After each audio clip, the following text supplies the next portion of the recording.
We've learned that a storm that left damage this week in Gravette was a tornado. The National Weather Service confirmed to us tonight that an EF1 dropped down Tuesday morning. We're told the tornado had wind speeds up to 105 miles per hour. It downed trees and snapped power lines. One of the hardest hit locations, a local company in Solbeed. Chief Meteorologist Scott Covert has been following severe weather all week in the Weather Center, but he joins us now with a look at some nicer days ahead for this weekend. Scott.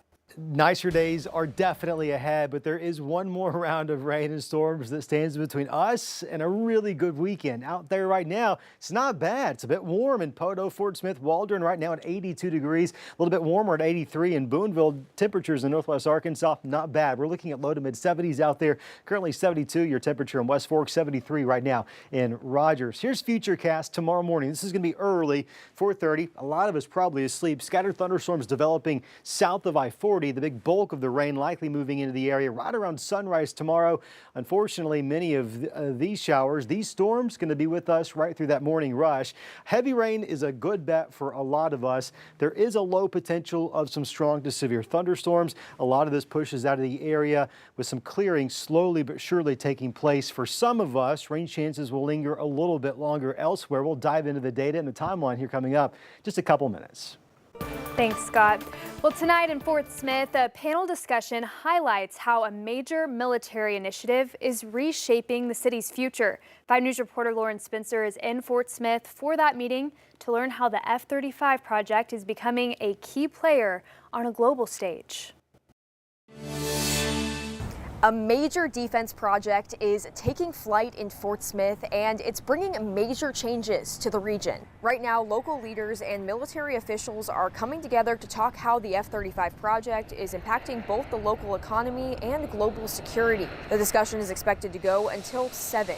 The Vice Mayor of Fort Smith, the Regional Chamber of Commerce CEO, a colonel with the 85th Fighter Group, as well as a colonel with the 88th Wing are just a handful of panelists. The hour-and-a-half talk is expected to tackle a variety of topics, including local partnerships and job growth. The 188th was probably already in the top 5 economic, drivers in the city, and you add the FMS, F-35 and fighter operation to it, and it's probably going to be the biggest single impact. Panelists are also looking at a long-term vision for the region. Tonight at 10, we'll talk more about what that could mean for generations to come.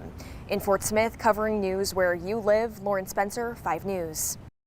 All right, thank you, Lauren. Well, in other news, a daycare center in Centerton posted an update today after a car crashed into their building yesterday. Little Martians Learning Center in Centerton says everyone injured in the accident is on the mend now, and they are planning to reopen on Monday. They also thanked the first responders with the city's police and fire departments who came to help to that scene. And police officers on scene say that they believe the driver was a guardian of one of the children at the Learning Center.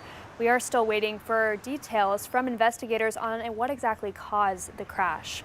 Well, a new way to bridge art and healthcare is now open to the public. The Heartland Whole Health Institute in Bentonville had a ribbon-cutting ceremony today. Today's ceremony has been in the making since 2019, when Alice Walton launched the initiative for the 85,000 square foot building.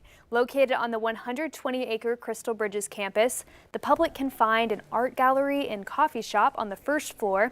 The Alice Walton Foundation says Heartland Whole Health will partner with payers, providers, and policymakers to shift healthcare toward a more holistic, wellness-focused model.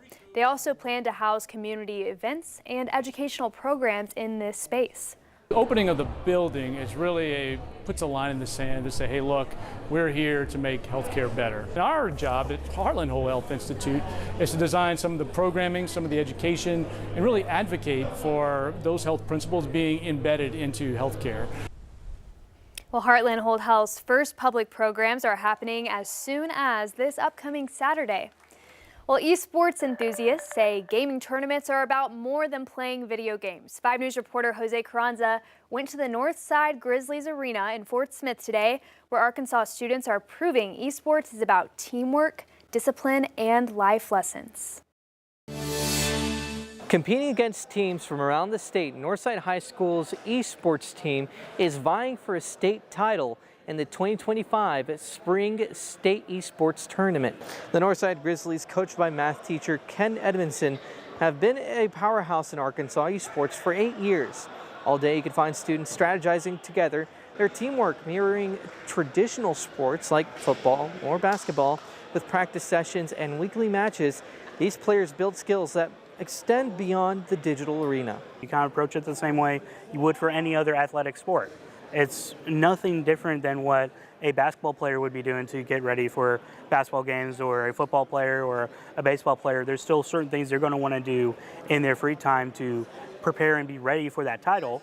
And we're just doing this in a video game format. From leadership to responsibility, coaches say these students are learning valuable lessons while chasing victory. In Fort Smith, covering the news where you live, Jose Carranza, 5 News. Well, the trade tariffs announced by the White House are creating confusion for Amazon shoppers. Rumors are swirling that the website will soon start to show a tariff price tag next to each item. Now, many viewers have reached out to our Verify team wondering if this was really happening. Megan Bragg verifies.